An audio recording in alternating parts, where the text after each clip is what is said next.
ঠিক আছে। রং করার জন্য একটু হালকা চিনি দিলাম, ঠিক আছে। ঠিক ঠিক। চিনিটা এবারে গরম হয়ে যখন উঠে যাবে তখনই পেঁয়াজটা দেবো, রসুনটা দেবো, আদা দেবো, পরপর মশলাগুলো সব দেবো। মশলা পাক হয়ে গেলে আলু দিয়ে দেবো, ঠিক আছে।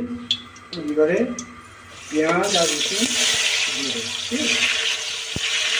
পেঁয়াজ রসুন ভাজা হলে তারপরে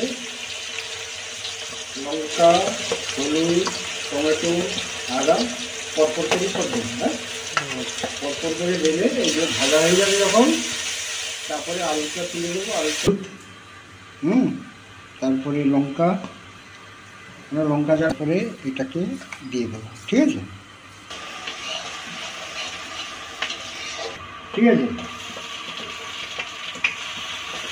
তারপরে টমাটো দিলাম, তারপরে লঙ্কা হলুদ গুঁড়ো দিয়ে দেবো। লঙ্কা হলদি পেস্ট করে দিয়ে দিলাম, ঠিক আছে।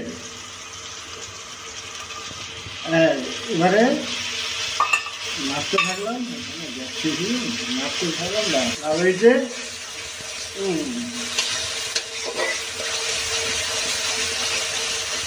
দিয়ে নাড়তে থাকবো। হ্যাঁ, কিছু সময় পরে মশলাটা যখন ভাজা হয়ে যাবে, আলু পাক হয়ে যাবে, তখনই পানি অর্থাৎ জল দিয়ে দেওয়া হবে, ঠিক আছে।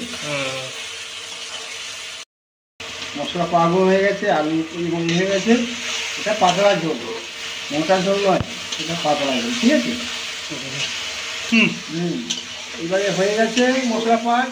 এইবারে পানি কিংবা জল দেবো প্রয়োজন মতো। হ্যাঁ, কত লোক খাবে এই সবজিটা সেই পরিমাণে কত ঝোল লাগবে সেই পরিমাণে জল দেওয়া হবে, ঠিক আছে।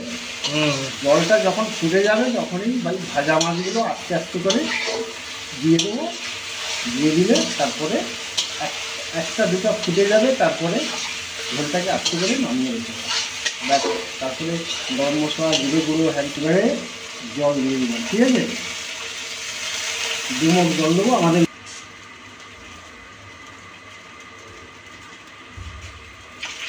এটা অন্ধকার তো, লাইটটা পড়ে না ভালো।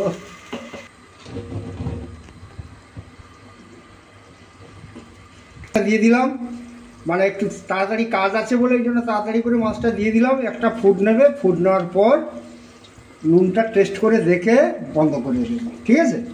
তারপরে গরম মশলা আর